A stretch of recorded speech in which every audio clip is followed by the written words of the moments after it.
बात थी। 150 रुपये हम एक घर में कनेक्शन करने के लिए लेते थे। तो लेकिन समस्या ये थी कि वो काम मुझे आता नहीं था। और वहाँ पहले जो लड़का काम करता था केबल टीवी में, अब उसको लगा कि यार ये बंदा आ गया तो ये तो मेरी छुट्टी कर देगा। वो मेरे को सिखाने के लिए तैयार नहीं।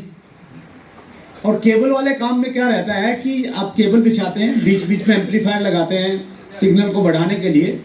तो वो क्या करता, किसी एम्पलीफायर में जाके सिग्नल कम कर देता। वो सिग्नल कम होता तो आगे सारे टीवी पे वो धुंधली पिक्चर आती। कभी किसी तार में पिन मार देता तो उसमें दो तारें रहती थी, एक अर्थिंग वाली एक दूसरी आपस में मिल जाती तो उसमें प्रॉब्लम हो जाती। तो उसने बड़ा परेशान किया मेरे को, मतलब टिकने नहीं दिया उसने। एक दिन मैंने परेशान होके मैंने मामा जी को बोला कि मैंने इसको नहीं रखना।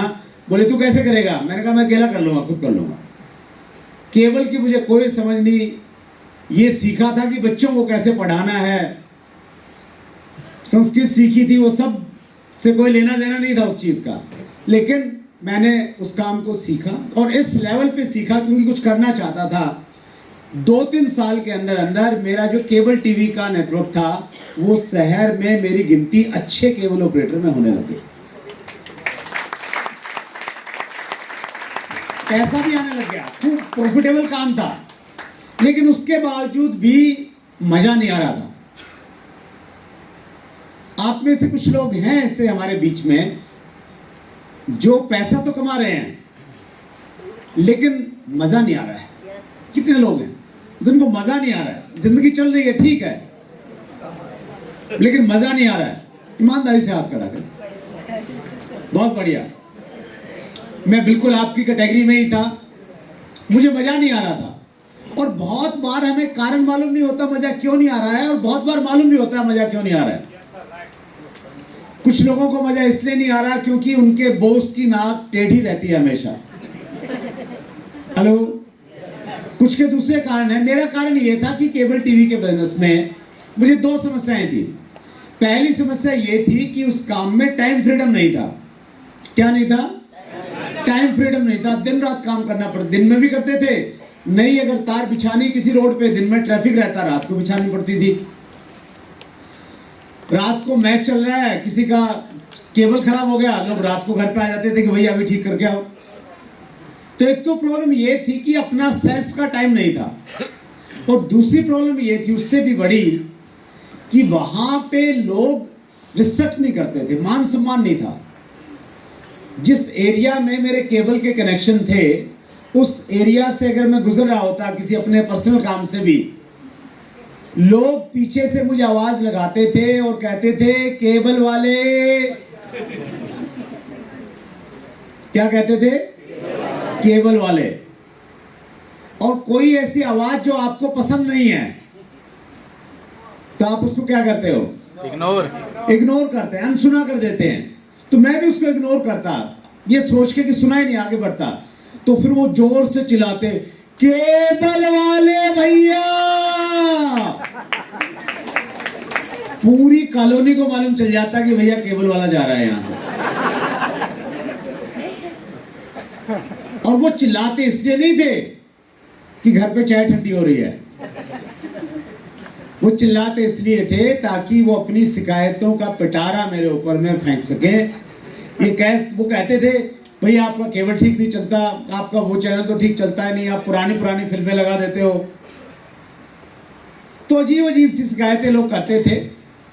और अगर मैं अकेला रहता तो मेरे को ज़्यादा फर्क नहीं पड़ता। मेरे को लगता था कि यार लोग बोलते हैं। मेरे को ज़्यादा फर्क कब पड़ता, मैं अपने किसी दोस्त के साथ या किसी रिश्तेदार के साथ में जा रहा हूँ और फिर लोग पीछे से आवाज लगा रहे केबल वाले। और फिर मैं रिश्तेदार के साथ में, रिश्तेदार को कहाँ छोड़ूं, रिश्तेदार को भी साथ में लेके जाऊंगा फिर। अब वो ये बगैर देखे कि इसका दोस्त है, इसका रिश्तेदार है, वो शुरू हो जाते। वो चीज़ मुझे बहुत बुरी लगती थी। और जब जब ऐसा मेरे साथ में होता था मुझे लगता था कि यार ये काम नहीं करना और कुछ भी कर लूंगा। कुछ लोगों का ऐसा फील आता है अपने काम को लेके कि यार ये नहीं करना और कुछ कर लूंगा। ईमानदारी से हाथ खड़ा कीजिए। आता है? एक बार जोरदार तालियां बजा लीजिए अपने लिए।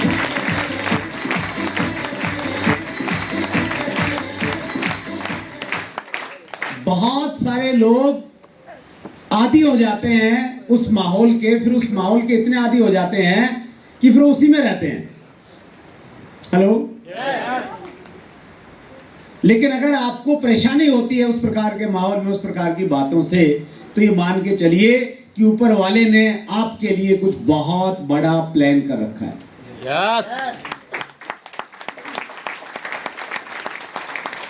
अब समस्या ये थी कि करूं क्या। करना तो चाहता था, वो काम छोड़ना चाहता था, लेकिन करूं क्या, कोई ऑप्शन नहीं था। अब जब ऑप्शन कोई नहीं था तो दिमाग में आइडियाज आते हैं। तो मेरे दिमाग में अलग अलग से आइडिया आते थे। कई बार मुझे लगता कि मैं एक है ना मसाले की फैक्ट्री बना लेता हूं। MDH वाले जो बाबा जी है ना, बड़ा पैसा कमा रहे हैं, चलो मैं भी कुछ ऐसा ब्रांड बनाता हूं। तो मेरा एक साथी था दिनेश, मैं उससे बात करता, तो उसने मेरा नाम निकाल दिया योजना मंत्री। क्या निकाल दिया? योजना मंत्री, प्लानिंग मिनिस्टर। प्लानिंग बहुत आती थी मेरे दिमाग में, लेकिन फिर समझ नहीं आता यार, पैसा नहीं है, कैसे चलेंगे, कैसे होगा, क्या होगा, फिर छोड़ देता। अगले दिन फिर कुछ मैं बताता उसको। लेकिन एक चीज मानिए आप, जब आपको किसी चीज की चाहत हो जाती है ना, सच्ची लगन लग जाती किसी भी चीज की, फिर परमात्मा आपको वो चीज किसी न किसी रूप में उपलब्ध करवा देता है। और एक बहुत बड़ी लर्निंग मैं आपको याद दिलाना चाहता हूं। 10वीं तक की पढ़ाई कितने लोगों ने की है? 10वीं या 10वीं से ज्यादा? अच्छा, अब सही है, राइट। 10वीं के अंदर एक कहानी आती थी, हिंदी में आती थी पहले, फिर थोड़ा सा अंग्रेजी में आने लगी थी, और वो कहानी थी थ्रस्टी क्रो वाली कहानी, प्यासे कौवे की कहानी। कितने लोगों ने पढ़ी है? मैं आपको याद दिलाना चाहता हूं, उसका रियल मैसेज आपको देना चाहता हूं। कहानी ये थी कि एक कौवा था, वो बहुत प्यासा था। प्यासा था तो पानी की तलाश में इधर उधर उड़ने लगा, देखने लग गया, उसको पानी नहीं मिला, बहुत परेशान हो गया। लेकिन खोजता रहा, ढूंढता रहा, और फाइनली वो एक बगीचे में पहुंचा, और वहां पे उसने एक जग देखा, और उस जग के अंदर में पानी देखा। अब कौवे को लगा कि पानी मिल गया, मजा आ गया। लेकिन जैसे ही उसने पानी पीने का प्रयास किया, तो कौवे की जो चोंच थी वो पानी के अंदर में नहीं पहुंची। क्यों नहीं पहुंची? पानी नीचे था। जग बड़ा था, पानी नीचे था, तो कौवे की चोंच वहां तक नहीं पहुंची। अब कौवा व्याकुल हो गया, परेशान हो गया, प्यास लगी है, पानी भी है, पहुंच नहीं पा रहा हूं, क्या करूं क्या करूं, सोचता रहा, अपने दिमाग पे प्रेशर डाला, क्या करूं क्या करूं क्या करूं क्या करूं। और फाइनली उसके दिमाग में एक आइडिया आया कि पास में जो कंकर पड़े हैं, इन कंकरों को मैं उठा के अगर इस जग में डाल दूंगा तो पानी ऊपर आ जाएगा। कौवे ने वैसे ही किया, कुछ कंकर उठाए, उसमें डाला, पानी ऊपर आया, फिर उसका हौसला बढ़ा, फिर और कंकर डाले, और फाइनली पानी ऊपर आ गया। कौवे ने पानी पिया और पी के उड़ गया। ये पढ़ी आपने? हर कहानी के पीछे उसके नीचे एक मोरल होता था, एक शिक्षा होती थी। इस कहानी के नीचे की क्या शिक्षा थी? जहां चाह वहां राह। और अगर आपने अंग्रेजी में पढ़ी होगी तो अंग्रेजी में इसका मोरल था, where there is will there is way. जहां चाहत होगी वहां रास्ते निकलेंगे, ये कहानी ये बताती थी। लेकिन हमने ये कहानी इसलिए पढ़ी थी और इसलिए रटी थी ताकि हमारे 10 में से 7-8 नंबर आ जाएं और हमारा बेड़ा पार हो जाए। यस और नो? और हमारी ज्यादातर शिक्षा इसीलिए होती है। मैंने जब बीएड किया, बैचलर इन एजुकेशन किया, उस समय हमारे यहाँ 6-7 सब्जेक्ट थे। तो उसमें एक सब्जेक्ट था भारतीय शिक्षा का इतिहास, हिस्ट्री ऑफ इंडियन एजुकेशन। उसमें हमें पढ़ाया जाता था कि हमारे देश में शिक्षा पहले कैसी चलती थी। प्राचीन समय में गुरुकुल होते थे, गुरु के यहाँ पे जाके शिक्षा लेते थे। फिर उसके बाद में चीज़ें बदली, फिर बदलते बदलते फिर अंग्रेज आए यहाँ पे। अंग्रेज़ों ने यहाँ पे अपनी शिक्षा व्यवस्था लागू की और उसी में आता था कि लॉर्ड मैकाले नाम का एक व्यक्ति आया था, एक वाइस चांसलर था, और उसने इंडिया में एक नई शिक्षा पद्धति थी, पहली जो शिक्षा पद्धति थी उसको हटा दिया। एक नई शिक्षा पद्धति थी जिसको भारतीय शिक्षा इतिहास में मैकाले शिक्षा पद्धति बोलते हैं। उस शिक्षा पद्धति का उद्देश्य ये था कि एक व्यक्ति को नौकर के रूप में तैयार किया जाए, उसकी मानसिकता वैसे तैयार की जाए कि वो सिर्फ अपने बॉस का आदेश माने, खुद से बड़े निर्णय न ले। हेलो, उस प्रकार का करिकुलम, उस प्रकार का पाठ्यक्रम तैयार किया। अच्छी बात यह है कि पिछले कुछ सालों से हमारे देश में एक नई शिक्षा की शुरुआत हो रही है धीरे धीरे, जहां पे व्यक्ति के चहुमुखी विकास के ऊपर में काम किया जा रहा है। कुछ विश्वविद्यालयों ने इस पे काम करना स्टार्ट कर दिया है।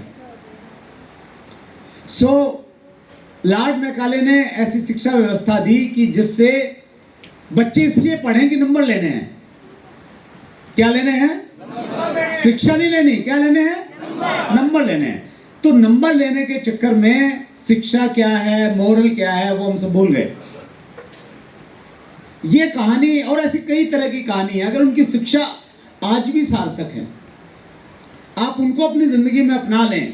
जब आप किसी ऐसे मोड़ पे हैं जिस मोड़ पे आप परेशान हैं, कोई रास्ता नहीं सूझ रहा, इस प्रकार की कोई कहानी, उसकी शिक्षा अगर आपको याद आ जाए तो वो आपको एक दिशा निर्देश दे सकती है, पथ प्रदर्शक का काम कर सकती है।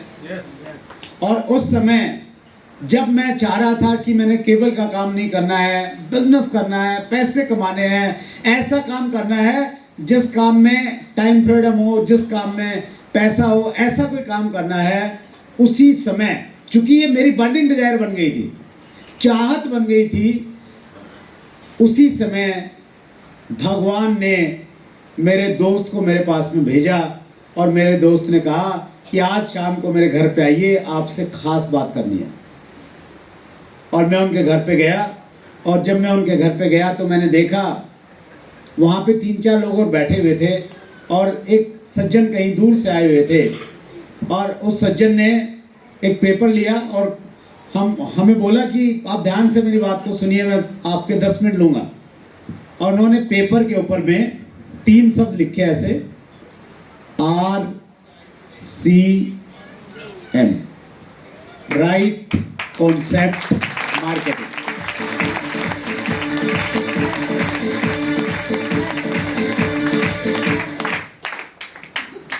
और पहली बार मैंने अपनी जिंदगी में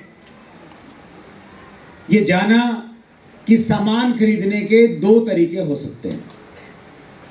पहला तरीका जिसको हम ट्रेडिशनल मार्केटिंग बोलते हैं, परंपरागत तरीका बोलते हैं, कि एक कंपनी सामान बनाती है, वो सामान C&F के पास आता है, फिर होलसेलर के पास आता है, फिर रिटेलर के पास आता है, फिर कंज्यूमर के पास आता है, और उस पर बहुत सारा विज्ञापन का खर्चा होता है।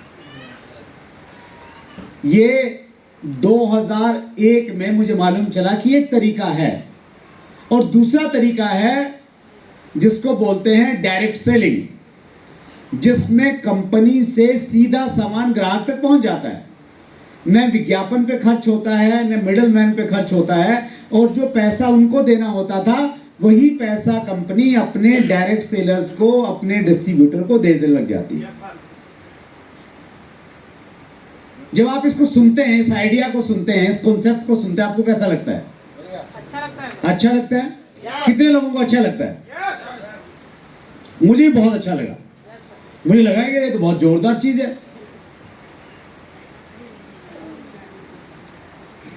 फिर उन्होंने बोला कि ये करके आप बहुत बड़ा बिजनेस कर सकते हैं, सपने पूरे कर सकते हैं। तो जब वो बिजनेस की बात आई, सपनों की बात आई, पैसे की बात आई, तो वो मेरी समझ में नहीं आई। क्यों नहीं आई? इसलिए नहीं आई क्योंकि उन्होंने कहा कि आपको इसमें पैसा वैसा नहीं लगाना, बस ऐसे जुड़ना है, लोगों को जोड़ना है।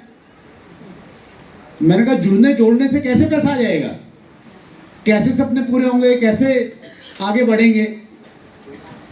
तो मैं बहुत ईमानदारी से आपसे बातचीत करूं, आज से लगभग 22 साल पहले मैंने आरसीएम को अपने दोस्त को खुश करने के लिए ज्वाइन किया था।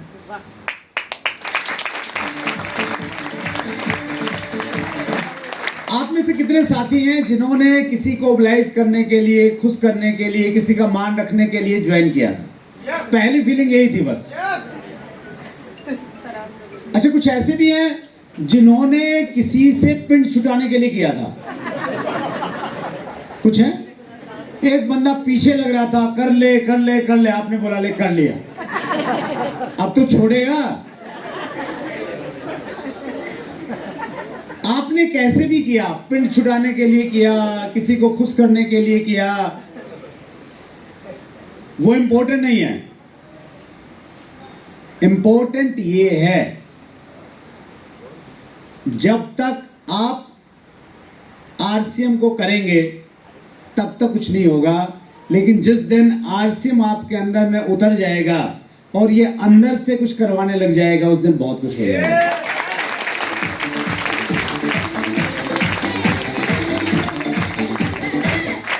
मैंने ज्वाइन किया अपने दोस्त को खुश करने के लिए, इसलिए काम नहीं किया।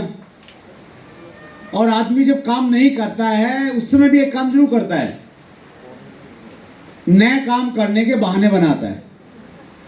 हेलो, एक बड़े अच्छे राइटर हैं डेविड जे स्वार्ट्स, उनकी किताब है मैजिक ऑफ थिंकिंग बिग, बड़ी सोच का बड़ा जादू। उसमें वो कहते हैं कि जिंदगी में आपके पास में 2 विकल्प होंगे आपके पास में, उन 2 में से आपको एक चुनना पड़ेगा। अगर आप बहाने चुनेंगे तो पैसा नहीं मिलेगा, और जिस दिन बहाने छोड़ देंगे तो पैसा आपके पास में आने लग जाएगा।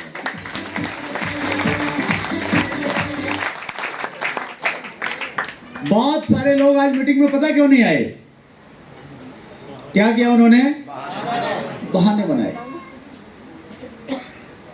और हम भी उन्हीं लोगों की कैटेगरी में यहाँ आ गए। हाँ, वो अच्छी बात है,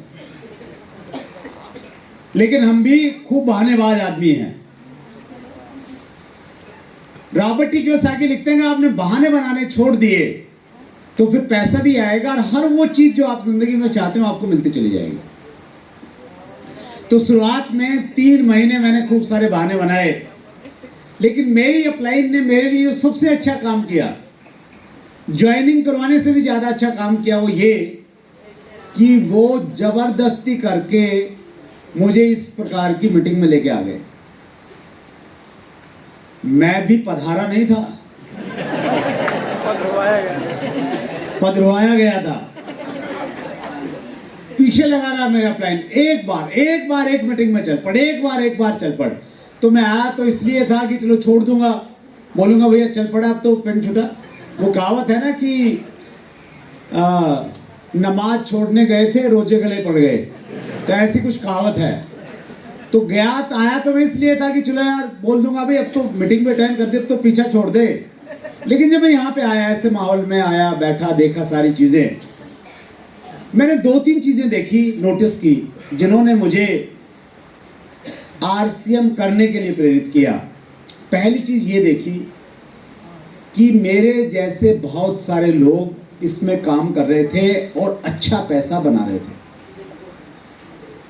दूसरी चीज मैंने ये महसूस की कि जो मुख्य वक्ता था, जो मेन स्पीकर था उस दिन का, उन्होंने बहुत सारी बातें बहुत लॉजिकल तरीके से बताई और एक विजन दिखाया, एक भविष्य दिखाया डायरेक्ट सेलिंग का और आरसीएम का।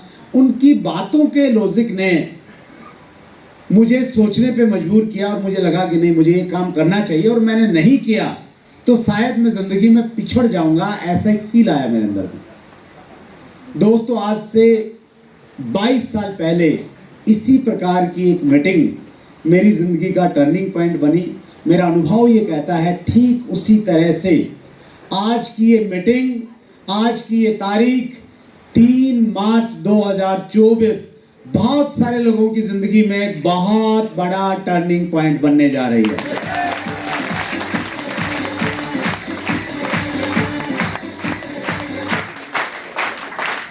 जिंदगी बदलने के लिए वर्षों नहीं लगते सर। हेलो, जिंदगी बदलने के लिए वर्षों नहीं लगते। एक राइटर है विली जोली,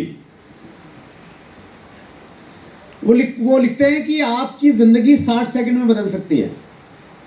कितनी सेकंड में? 60 सेकंड। आपको लगेगा 60 सेकंड में कैसे जिंदगी बदल जाएगी? बिली जोली कहते हैं कि आपकी जिंदगी बदलती है निर्णय लेने से। हेलो, और निर्णय 60 सेकंड में लिया जा सकता है।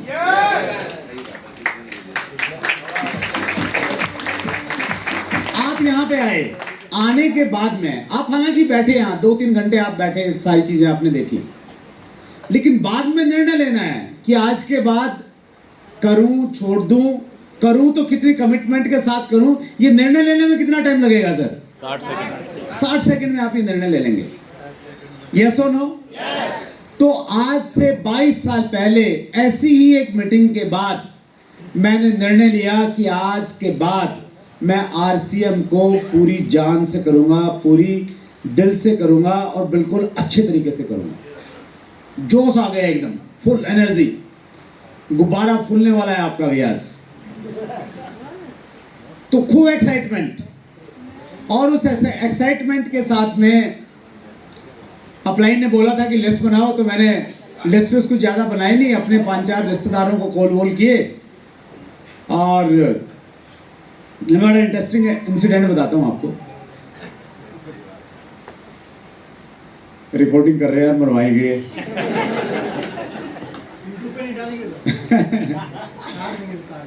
अच्छा, शुरुआत में मेरी 3 सिस्टर हैं,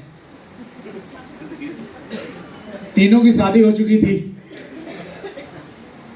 तो मुझे लगा कि जीजा जी तो यार कैसे मना करेंगे। आइडिया कैसा था?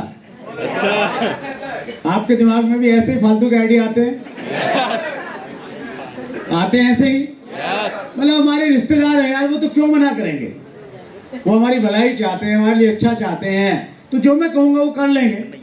तो इस सोच के साथ में मैं अपनी तीनों बहनों के पास में गया और मैं उनको ये समझाने गया था कि आरसीएम क्यों करना है। उन्होंने मुझे ये समझा दिया कि आरसीएम क्यों नहीं करना है, पूरे लॉजिक्स के साथ में। और मेरे बीच वाले जीजा जी तो वकील साहब हैं, उन्होंने बहुत सारे लॉजिक दे दिए। और मेरा जो गुब्बारा था कि यह आज के बाद आरसीएम करना है, वो फुस हो गया। और एक बार नहीं हुआ, बहुत बार हुआ।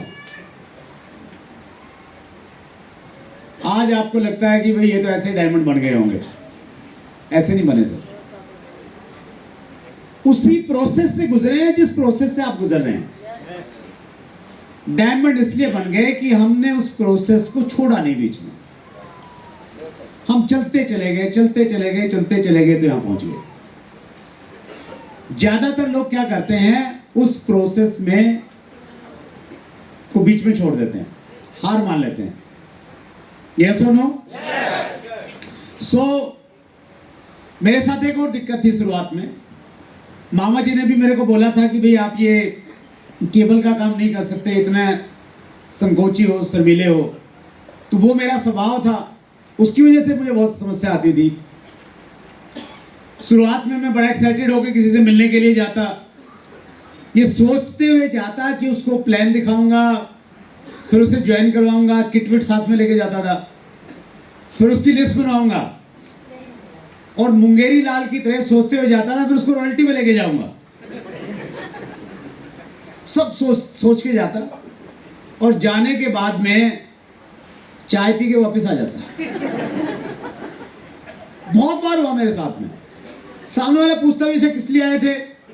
नहीं, मैं तो ऐसे ही आ गया, इधर से जा रहा था, मैं सोचा मिलते हुए चलते। मतलब बात कहां से शुरू करूं वही समझ में नहीं आता था।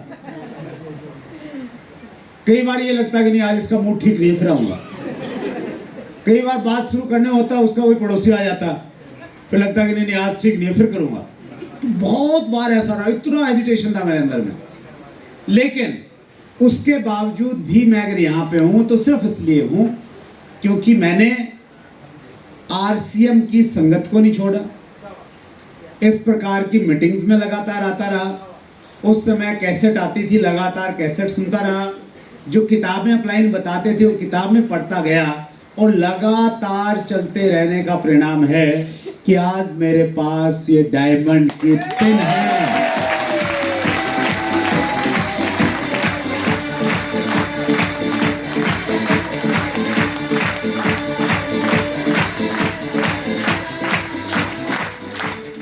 कितने लोग डायमंड बनना चाहते हैं?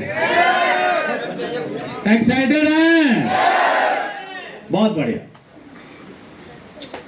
डायमंड, आरसी में डायमंड बने या आप किसी भी क्षेत्र में बहुत ऊंचे लेवल पे जाएं, उसके लिए आपको सही रास्ता चुनना जरूरी है। या सुनो, और उस रास्ते पे अगर रास्ता सही है तो फिर लगातार चलते रहना जरूरी है। तो वो रास्ता क्या है और उस पे लगातार आप कैसे चलेंगे, उस पे मैं कुछ बात करने के मूड में हूं, अगर आप सुनने के मूड में हैं। कितने लोग मूड में हैं? चलिए,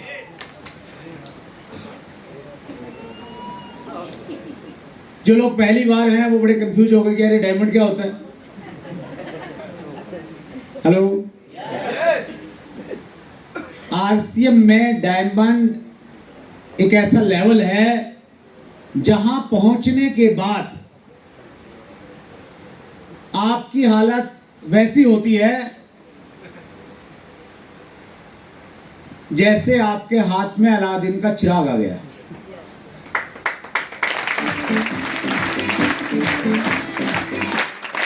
अलादीन के चिराग की कहानी सुनी आपने? क्या है? तो एक चिराग था, अलादीन नाम के व्यक्ति के पास में था। वो उसको घिसता तो उसमें से क्या निकलता था? एक जिन निकलता था। और जिन क्या बोलता था? हुक्म मेरे आका। बताइए क्या मैं आपकी खिदमत कर सकता हूँ, क्या सेवा कर सकता हूँ? और अलादीन उसको बोलता है कि मुझे बढ़िया सी बीकानेर वाली थाली लिया खाने के लिए। तो जाता बीकानेर वाले की थाली ले आता। वो बोलता कि बढ़िया से मुझे समोसे चाहिए नथुलाल के, तो नथुलाल के समोसे ले आता। तो वो जो भी चाहता वो जिन उसको लाके दे देता था। तो आरसीएम का ये डायमंड का लेवल भी वैसा ही है। यहाँ पहुंचने के बाद जो आप सोचेंगे वो तुरंत आपके सामने हाजिर हो जाएगा।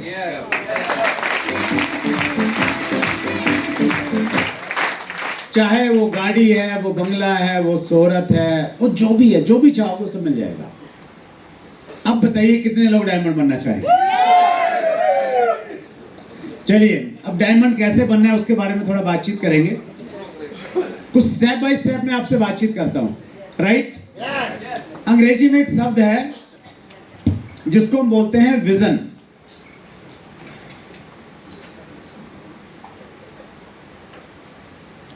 हिंदी में इसको कहते हैं दूरदृष्टि। क्या कहते हैं? दूरदृष्टि, दूर का देखना। इस दुनिया में जितने भी कामयाब लोग हैं उन सब में ये खूबी थी कि वो बहुत दूर का देखते थे। वो अगर 1980 में थे तो उनको ये आभास था कि 1990 में क्या होगा। हेलो? और जो 1990 में थे, विजनरी थे, उनको आभास था कि 2000 में क्या होगा। और जो अभी 2024 में है, जो विजनरी हैं, उनको ये आभास है कि 2034 में क्या होगा और 2050 में क्या होगा। और इसीलिए ये जो विजनरी लोग हैं ना, ये दुनिया में बहुत नाम, शोहरत, पैसा, मान सम्मान सब कुछ कमाते हैं।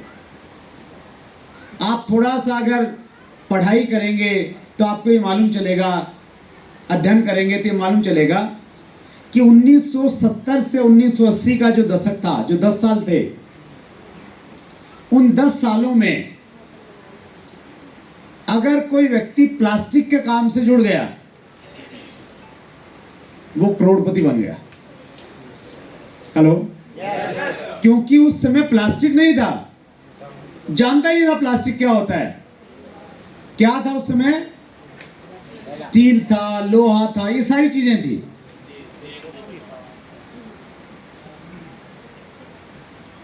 आज अगर आप प्लास्टिक का धंधा करेंगे तो बहुत सारी जगह तो बहुत सारा प्लास्टिक तो बैन आप कर ही नहीं सकते। हेलो, लेकिन 1970-80 में जिन्होंने किया उन्होंने बहुत पैसा बनाया। 1980 से 90 का जो दशक था वो दशक था इलेक्ट्रॉनिक्स का, जब टीवी आया था, जब शादियां होती थी गांव में, अगर दहेज में टीवी मिल जाता तो चर्चा होती थी कि यार उनको टीवी मिला है। हेलो, वो टीवी का दौर था, वीसीआर का दौर था। टीवी वीसीआर के जो मैकेनिक थे वो करोड़पति बन गए उस समय। हेलो, एक 5 रुपए की चिप डालते थे, 500 रुपए ले लेते थे ठीक करने के। 1990 से 2000 का जो दशक था वो दशक था आईटी का, इंफॉर्मेशन टेक्नोलॉजी, कंप्यूटर आया। जिन लोगों ने उसमें काम किया, देखिए आज कुछ ऐसे नाम हैं दुनिया में जिनकी शुरुआत 1980 के बाद हुई। बिल गेट्स जानते हैं आप? उनकी ऐसा नहीं कि पुरानी पुश्तें बहुत पैसे वाली थी। अजीम प्रेम जी जानते हैं, नारायण मूर्ति जानते हैं, ये सारे उसी समय के पैदा हुए लोग हैं। उन्होंने फोकस किया आईटी के ऊपर में, उनको वो विजनरी थे, उनको मालूम था कि कैसे कैसे चीजें होंगी। अब आपके दिमाग में एक चीज चल रही होगी कि ये तो ठीक है, आप ये बताओ आने वाला टाइम किस चीज का है।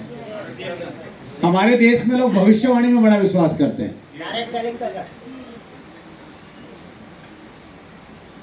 आने वाला समय किस चीज का है वो लॉजिकली जानना बहुत इंपॉर्टेंट है, तार्किक रूप से जानना बहुत जरूरी है। मैं आपको ये कह दूं कि आने वाला समय डायरेक्ट सेलिंग का है और आप जुड़ जाओ तो वो सही तरीका नहीं है। शिक्षा का जो असली मकसद है वो होना चाहिए कि वो आपको एम्पावर करे, वो आपको शक्तिशाली बनाए। शिक्षा लेने से आप अपने डिसीजन जल्दी ले सके और स्ट्रॉन्ग ले सके, ऐसे स्ट्रॉन्ग ले सकें कि फिर 1000 आदमी भी मना करें तो भी आप अपना रास्ता नहीं बदलें। शिक्षा का असली मकसद वही होना चाहिए। और वैसी ही कुछ चीजें मैं बहुत सारी आपको बता नहीं पाऊंगा, लेकिन आप निराश मत होइए, बता नहीं पाएंगे तो फिर क्या करना पड़ेगा। तो देखिए, आवश्यकता आविष्कार की जननी है, कितने लोग मानते हैं इस बात को? हमने chat with Surendra Vats start किया। चैट विद सुरेंद्र वत्स कितने लोग देखते हैं? अच्छा, कितने लोगों ने सब्सक्राइब नहीं कर रखा है? सब्सक्राइब नहीं कर रखा है। अब बहुत सारे लोगों की कृपा तो यहीं पे अटकी हुई है। हेलो, तो कृपा कैसे चालू होगी बताइए? सब्सक्राइब करना पड़ेगा। तो कृपा कैसे होगी? हर मंगलवार को रात 8 बजे आपके सामने नोटिफिकेशन आएगा, एक नया इंटरव्यू आएगा और वो इंटरव्यू आपको चार्ज भी करेगा और आपको सही डायरेक्शन भी देगा। दोनों काम करेगा, मोटिवेशन और एजुकेशन दोनों मिलेंगे उससे। फिर आप पूरा हफ्ता काम करेंगे, अगले मंगलवार को फिर रात्रि 8 बजे फिर एक नया इंटरव्यू आ जाएगा। तो वो कृपा वहीं पर अटकी हुई बहुत सारे लोगों की। तो और बहुत सारे लोग अगर सब्सक्राइब किए हुए देख नहीं रहे हैं तो फिर कैसे बात बनेगी? फिर भी बात नहीं बनेगी। यस और नो? तो वो अपडेट रहना बहुत जरूरी है। तो चैट विद सुरेंद्र हम लोगों ने स्टार्ट किया, तो उसके बाद में बहुत सारे लोगों के कॉल आने लगे, जो अदर दूसरी कंपनियों के भी लोग थे। उनके फोन आते हो, कहते जी मेरा बिजनेस नहीं चल रहा, बताओ क्या करूं, मेरी अपलाइन मेरे को सहयोग नहीं कर रही, बताओ क्या करूं, ये लिस्ट कैसे बनाते हैं, मैं लोगों से बात करता हूं, लोग जुड़ते नहीं है, क्या करूं। तो शुरुआत में तो एक नंबर था, ऑफिस का नंबर मेरे पास ही रहता था। तो कोई भी कॉल आता मैं उठाता और मैं उसको बता देता कि भाई ऐसे कर लो, ऐसे कर लो, ऐसे कर लो, तो चलता रहता। लेकिन धीरे धीरे क्या हुआ कि ज़्यादा फ़ोन आने लग गए। अब ज़्यादा फ़ोन आने लग गए तो एक एक आदमी से बात करना उतना समय था नहीं। फिर मैंने नंबर दे दिया स्टाफ में किसी व्यक्ति को कि यार तुम अटेंड करो, भी कोई ज़रूरी हो तो ही मेरे को बताना। अब कॉल उनके पास में बहुत आने लग गए। वो बोले जी ऐसे ऐसे कॉल आते हैं, हम क्या जवाब दें, तो वो जवाब देने नहीं पाए। तो फिर मैंने बहुत आराम से सोच के कि यार लोगों की हेल्प करनी है, कैसे हो सकती है, कैसे उनको रास्ता दिखाया जाए, जिनको अपलाइन भी अच्छा नहीं मिला, जिनको अपलाइन दूर रहता है, कोई गाइड करने वाला नहीं है, कोई समझाने वाला नहीं है। तो उन सारी चीज़ों को ध्यान में रखते हुए एक धीरे धीरे दिमाग में पिक्चर से बनना स्टार्ट हुई, और वो पिक्चर एक बुक के रूप में निकल के आई है। और ये बुक आज से 15 दिन पहले लॉन्च हुई, जिसका नाम है डायरेक्ट सेलिंग का विजेता कैसे बने।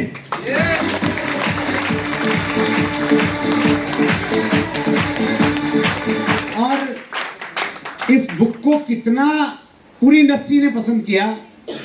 आरसीएम वाले तो इमोशनल हैं, आपने तो पसंद इसलिए कर लिया कि चलो सर की बुक है मैं खरीद लेता हूँ, लेकिन बहुत सारे लोग जो ऐसे कनेक्टेड नहीं थे उन्होंने इसको इतना पसंद किया कि अमेजोन एक प्लेटफॉर्म है जहाँ से आप सामान खरीदते हैं, किताबें। आपको मालूम है अमेजोन की जो शुरुआत हुई थी, अमेजोन जो कंपनी बनी, सबसे पहले वो सिर्फ किताबें बेचती थी। हेलो, किताबें बेचने से उसकी शुरुआत हुई थी, फिर धीरे धीरे साबुन तेल सब कुछ बेचने लगी। तो अमेजोन आज भी किताबों की कैटेगरी में वो बहुत मानी जाती है। तो अमेजोन पे लगभग 50-60 लाख किताबें हैं जिसको आप अमेजोन से खरीद सकते हो। उन 50-60 लाख किताबों में ये किताब लॉन्च होने के 48 घंटे के अंदर अंदर 10वें नंबर पे आ गई थी। और अब अमेजोन पे बहुत सारी किताबें हैं, उनमें फिर कैटेगरी होती है। ये किताब धार्मिक है, स्पिरिचुअल कैटेगरी में आ गई। ये किताब एकेडमिक एजुकेशन में आ गई, बच्चों की जो पढ़ाई लिखाई की किताबें होती हैं। कुछ किताबें वो हेल्थ की कैटेगरी में आ गई। कुछ किताबें होती हैं सेल्स, हमारा जो काम है सेल्स का है, तो ये किताब सेल्स की कैटेगरी में आती है। तो ये किताब 24 घंटे के अंदर सेल्स कैटेगरी में नंबर 1 पे आ गई थी। और बड़ी खबर ये है कि ये पिछले 15 दिनों से लगातार नंबर 1 की पोजीशन पे है।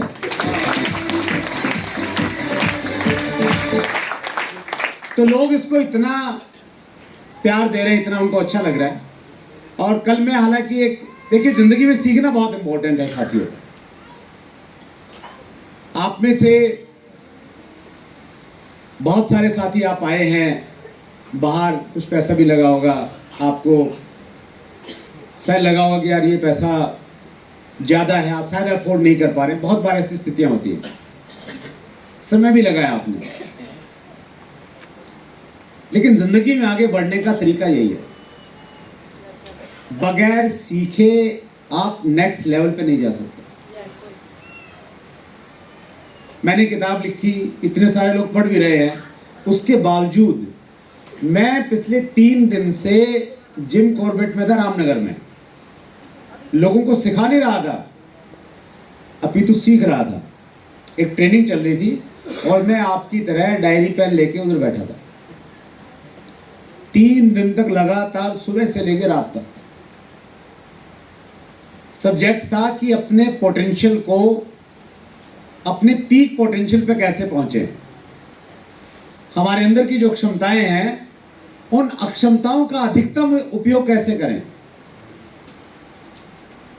आप में से शायद बहुत सारे लोगों को ये मालूम नहीं होगा कि एक आम आदमी अपनी पूरी जिंदगी में अपने पोटेंशियल का, पोटेंशियल मतलब अंदर में जो क्षमताएं हैं, उन क्षमताओं का मुश्किल से 5 से 7% इस्तेमाल करता है। 90% से ज्यादा अपने साथ में लेके चला जाता है। हेलो, तो वो जो प्रोग्राम था वो ये था कि जो हमारा अंदर छुपा पड़ा है अभी, उसको कैसे बाहर निकालें। मैं वहां गया, लगभग 15,000 रुपए की फी थी 3 दिन के प्रोग्राम की वहां पे। और ऐसा नहीं कि आज मेरे पास में पैसा इसलिए मैं गया, आज मेरे पास में पैसा तो, लेकिन टाइम तो मैनेज करना पड़ेगा ना। लेकिन जिस समय मेरे पास में पैसा नहीं था, जिस समय मैं ऐसे दोराहे पे खड़ा रहता था कि दिन का खाना खा लूं या एक किताब खरीद लूं रेलवे स्टेशन से। मैंने ये सुना कि यार एक दिन का खाना छूट गया तो कोई बात नहीं है, लेकिन अच्छी किताब लग रही है, शायद इस किताब से अगर 4 लाइनें अच्छी मिल गई तो शायद जिंदगी में नेक्स्ट लेवल पे लेके चले जाएगा।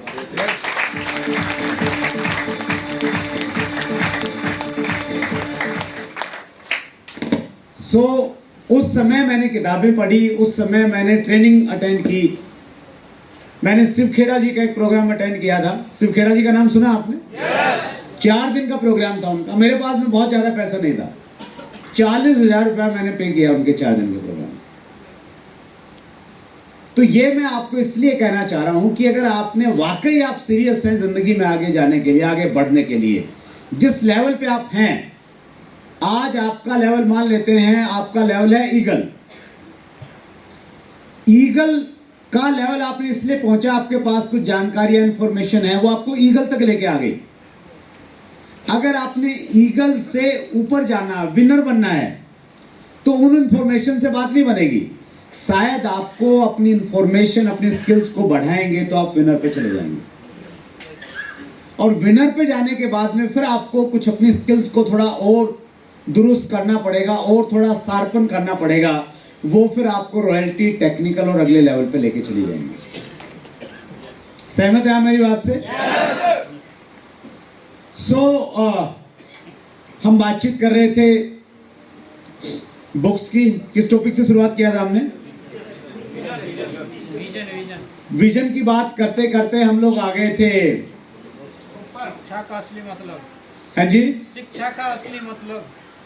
हाँ, हमारे अंदर जो पोटेंशियल है उसको बाहर हम तभी निकाल सकते हैं जब हम कुछ सीखेंगे, तो बाहर निकलेगा, पोटेंशियल बाहर निकलेगा। राइट। तो संक्षेप में बातचीत करता हूँ। तो जब वो बहुत सारे फोन्स हमारे पास में आ रहे होते थे कि भाई क्या करें क्या करें, तो फिर हमने किताब निकाली। अमेज़न पे मैंने बताया कि सेल्स की कैटेगरी में नंबर 1 की पोजीशन पे अभी है। और इसमें किस सब्जेक्ट पे मैंने बातचीत की? मैंने उसी सब्जेक्ट को इसमें लिखा जिस सब्जेक्ट पे मैं सबसे ज़्यादा बात करता हूँ।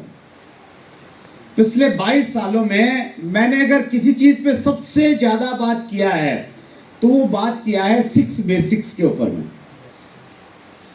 6 ऐसे काम, वो अगर आप करेंगे तो ऑटोमेटिकली आपकी टीम, आपका नेटवर्क बढ़ता रहेगा।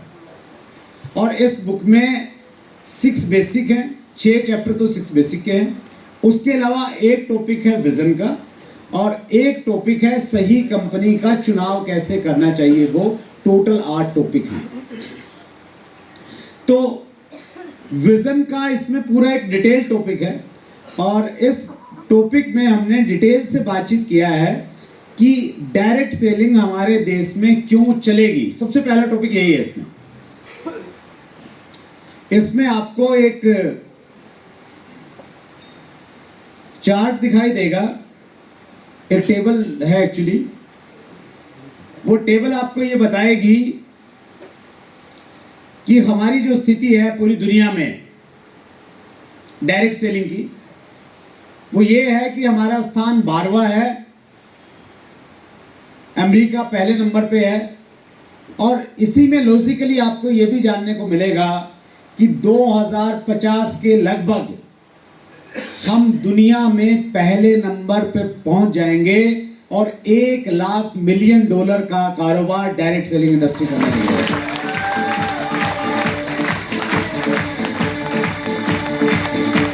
तो मैं आपको सिर्फ ये नहीं कहना चाहता कि डायरेक्ट सेलिंग का विजन भविष्य बहुत बढ़िया आप कर लीजिए। ये किताब आपको लॉजिकली इंपावर करेगी, आपका कॉन्फिडेंस बढ़ाएगी कि यस ये लॉजिक है। हिंदुस्तान की 140 करोड़ की जनता है, इसलिए ये हमारे यहाँ पे चलेगा। हमारे यहाँ पे 54% से ज़्यादा बेरोजगारी है, इसलिए यहाँ पे चलेगा। वो सारे लॉजिक्स इस बुक में विजन वाले चैप्टर के तहत मैंने कवर किए हैं। तो किसी भी क्षेत्र में अगर आपको कामयाबी चाहिए तो उसके लिए पहली चीज़ ये है, आपको ये रहेगा कि सर ये मिलेगी कैसे किताब? तो अमेज़न पे आपको मिल जाएगी, लेकिन बहुत सारे लोग थोड़ा उतना फ्रेंडली नहीं है। तो रात को ही मेरे दिमाग में आइडिया आया, मैंने जयप्रकाश जी को बोला, मैंने कहा यार बुक कैसे अवेलेबल हो सकती है, क्योंकि मैंने आना है जिम कॉर्बेट से, तो मैंने पब्लिशर से रिक्वेस्ट किया स्पेशली कि सर कैसे भी करके कुछ बुक्स आप भिजवा दीजिए फरीदाबाद, और उन्होंने कुछ बुक्स भिजवाई हैं। पोद्दार पिकअप सेंटर, क्या नाम है उनका, वंडरवर्ल्ड जो है, हाँ जी, यम्मी, क्या बढ़िया नाम चुना है, यम्मी पिकअप सेंटर पे अवेलेबल रहती है, और उन्होंने कुछ बाहर शायद कुछ बुक्स उनके पास में होंगी, तो वो बाहर भी आपको मिल जाएंगी। और मैंने उनसे रिक्वेस्ट किया था कि आप पब्लिशर से बात करके कंसेशनल रेट आप जरूर अवेलेबल करवाना, ताकि अमेज़न से सस्ती उनको यहाँ पे मिल जाए। तो वो उन्होंने स्पेशली आपके लिए यहाँ पे रखा है। तो कुछ साथी लिमिटेड सी किताब है, आप अभी नहीं जाना, बाहर जाते हुए आप ले लेना। तो हम बात कर रहे थे विजन की। ये तो तय है, आंकड़े बता रहे हैं, CAGR compound annual growth rate ये बता रहा है कि हिंदुस्तान सबसे स्पीड के साथ में ग्रो कर रहा है पूरी दुनिया में। हेलो, आज जो 3,000 मिलियन डॉलर का टर्नओवर है वो 1 लाख मिलियन डॉलर हो जाएगा, ये तो तय है। आपके लिए इंपॉर्टेंट ये है कि उस 1 लाख मिलियन डॉलर में से आपकी टीम का कितना होगा। हेलो, जब इतिहास लिखा जाता है ना, 2 तरह के लोग होते हैं। हेलो, कितनी तरह के लोग होते हैं? 2 तरह के लोग होते हैं। एक तो उस इतिहास का हिस्सा बनते हैं। जब दांडी यात्रा शुरू हुई, गांधी जी ने शुरुआत की, कुछ लोग दांडी यात्रा का हिस्सा बने, लेकिन ज्यादातर लोगों ने दांडी यात्रा को देखा। हेलो, हमेशा 2 तरह के लोग रहते हैं इतिहास में। तो आपके पास में भी मौका है, ये जो 3,000 से 1 लाख मिलियन डॉलर की जो जर्नी है, आप इसका हिस्सा भी बन सकते हैं, या इसको आप बाहर खड़े होके घटित होते हुए भी देख सकते हैं।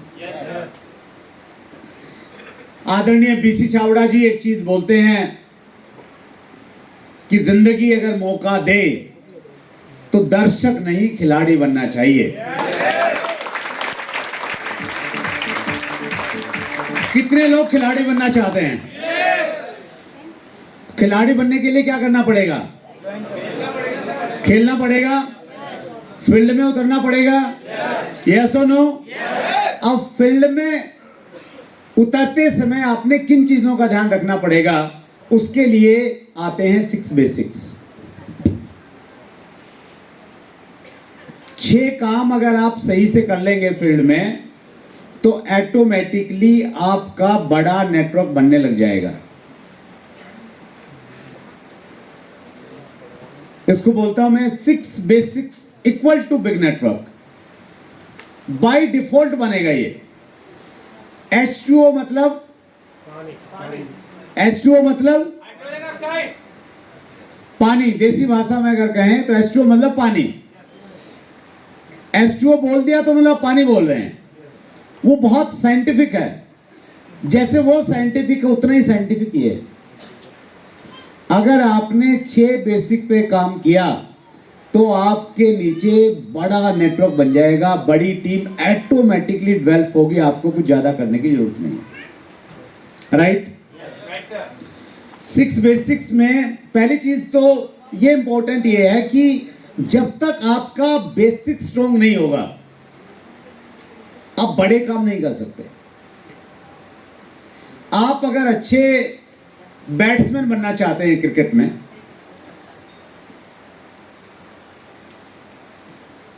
तो आपका जो कोच है वो क्या करवाएगा, आपकी जो बैटिंग करने के जो बेसिक्स है ना, पहले वो मजबूत करवाएगा। हेलो, क्या बेसिक्स हैं? बैट को कैसे पकड़ना है, बैट को आप दोनों हाथों से पकड़ेंगे, कौन सा ऊपर रहेगा, नीचे रहेगा, कैसे रहेगा, वो कौन बताएगा? कोच। वो बेसिक है कि बैट को कैसे पकड़ना है। फिर जब बॉल आ रही है तो आपने बॉल को कैसे देखना है, उसका बल्ले का फ्लो कैसे होना चाहिए, क्या है? ये बेसिक्स है। अगर आपने एक अच्छा बॉलर बनना है क्रिकेट में, तो बॉल को कैसे पकड़ना है, किस एंगल से आप पकड़ेंगे तो वो घूमेगी, किस एंगल से पकड़ेंगे तो स्पीड में जाएगी। तो ये क्या है, बेसिक्स। तो वो बेसिक्स पहले कोच मजबूत करवाता है, वो बेसिक स्ट्रांग हो गए तो फिर आप बढ़िया बैटिंग कर सकते हैं, बॉलर हैं तो अच्छी आप बॉलिंग कर पाते हैं। तो हर जगह बेसिक चाहिए। अगर आपने अच्छा गायक बनना है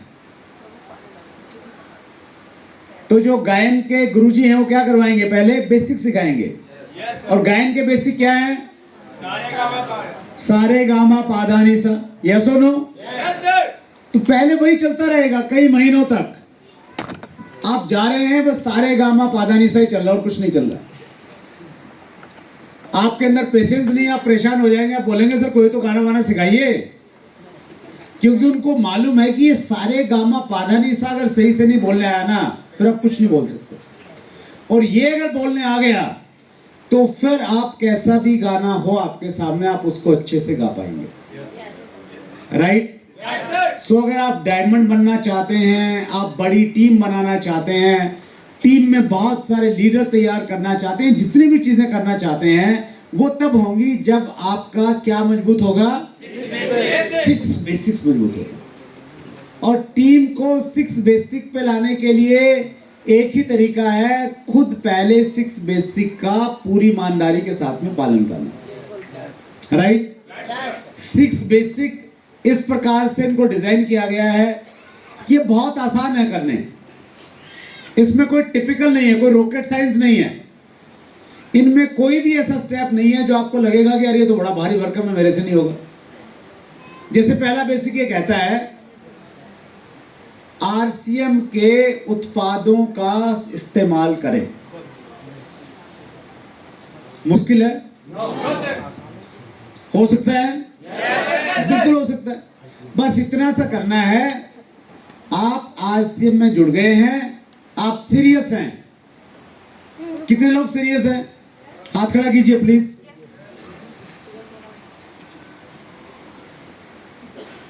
अगर आप सीरियस हैं तो अपने आप को चेक कर सकते हैं। बताऊं पैमाना क्या है चेक करने का? आप अभी यहीं बैठे बैठे ईमानदारी के साथ में ये सोचिए कि सुबह से लेके अब तक जो भी उत्पाद आपने इस्तेमाल किए हैं क्या वो सारे आरसीएम के किए हैं? अपने आप से पूछिए, एक बार थोड़ा सा एनालिसिस कीजिए। सुबह उठे,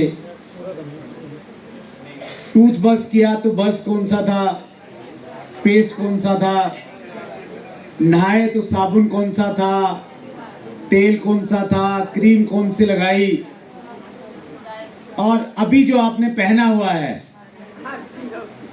तो वो क्या पहना हुआ है, वो पैंट देखिए, वो शर्ट, वो सॉक्स, वो सारी चीजें एक बार एनालिसिस कीजिए। तो आपको अपने आप से जवाब मिलेगा कि आप सीरियस हैं या नहीं हैं। हेलो, अगर आप सीरियस हैं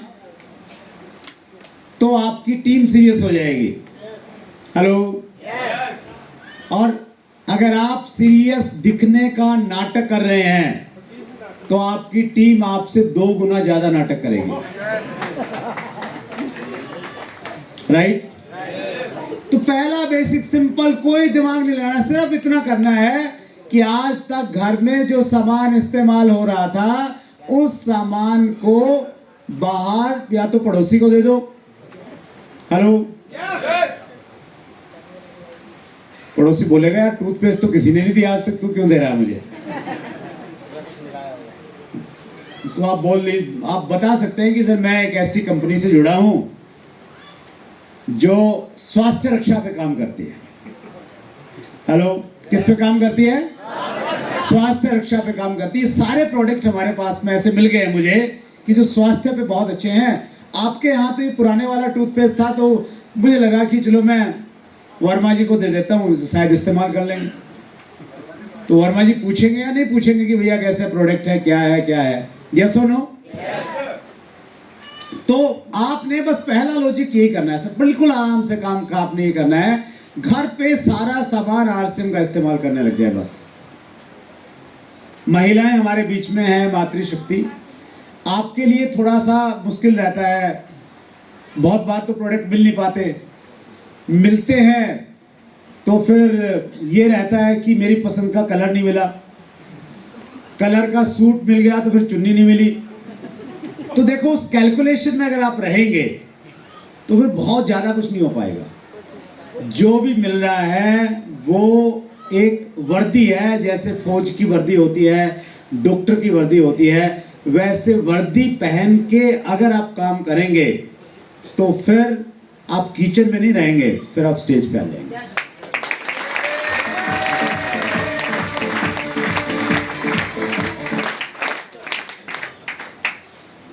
आरसीएम की हमारी बहुत सारी यूएसपीज हैं। यूएसपी को बोलते हैं unique selling point. Unique selling point का मतलब हुआ कि खास चीज बिल्कुल एकदम सबसे इंपॉर्टेंट वाली है। हमारी जो सबसे बड़ी यूएसपी है वो मालूम है क्या है? वो है हमारे प्रोडक्ट। क्या है सबसे बड़ी यूएसपी? वो हमारे प्रोडक्ट हैं। हमारे प्रोडक्ट में दो चीजों का संगम है। पहला ये कि क्वालिटी बहुत अच्छी है और दूसरा ये कि दाम वाजिब हैं। मैं इसको कहता हूं क्वालिटी इंटरनेशनल लेवल की और रेट लोकल मार्केट वाले। ये डायरेक्ट सेलिंग में अगर कहीं संभव है तो वो सिर्फ आरसीएम में ही संभव है।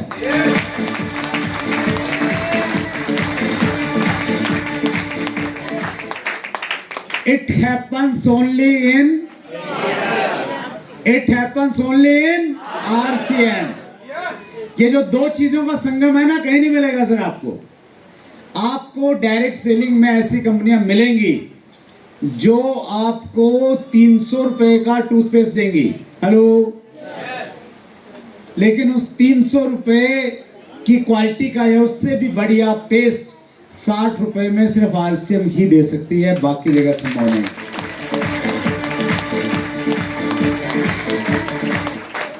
तो जो हमारी यूएसपी है ना, उसको सबसे आगे रखना चाहिए हमें। चलती फिरती आरसीएम का सेंटर बन जाइए आप। हेलो, कितने लोग बनना चाहते हैं चलता फिरता सेंटर? कैसे बनेंगे? ऊपर से नीचे आरसीएम। आपने सतीश पंडित का नाम सुना है? कितने साथियों ने सुना है? पंडित जी की बहुत शानदार ऑडियो है, वो आप सुनिए यूट्यूब पे जाके। सतीश पंडित जी का थोड़ा सा मैं परिचय ये दूं जो लोग नहीं जानते हैं।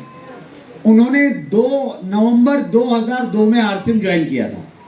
कब किया था? नवंबर 2002 में ज्वाइन किया और दुर्भाग्य से अक्टूबर 2005 में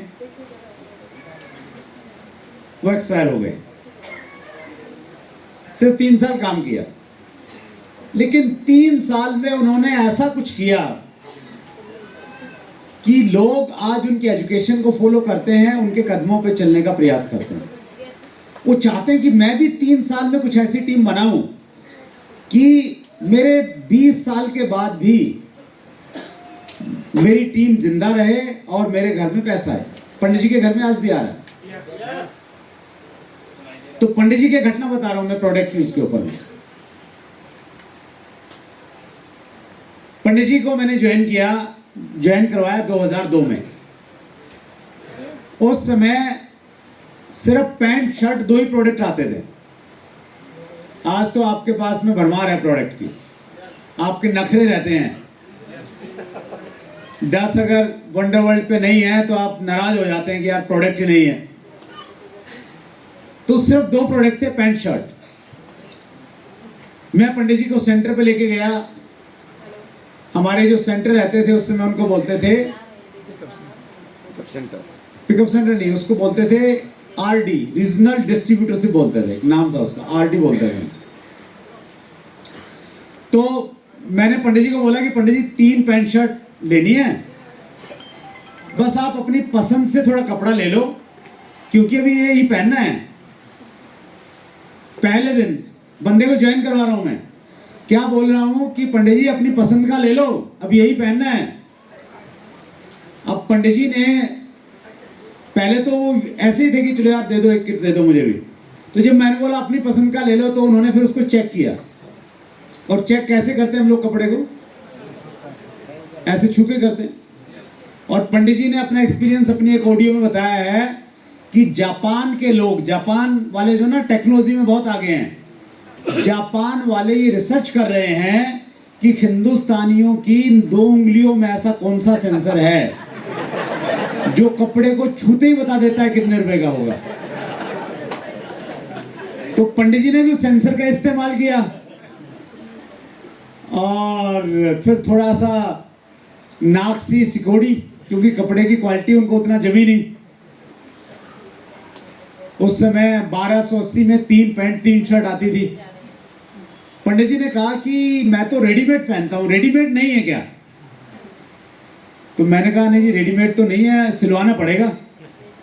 बोले नहीं मैं तो रेडीमेड पहनता हूं और एक दुकान से खरीदता हूं, और अभी मैंने पिछले हफ्ते 8-10 ड्रेस खरीदी हैं।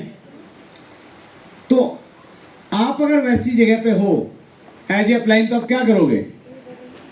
हेलो, आप जर्नली कंप्रोमाइज कर लोगे। आप बोलोगे यार क्या बोलूं, अभी बंदे ने खरीदा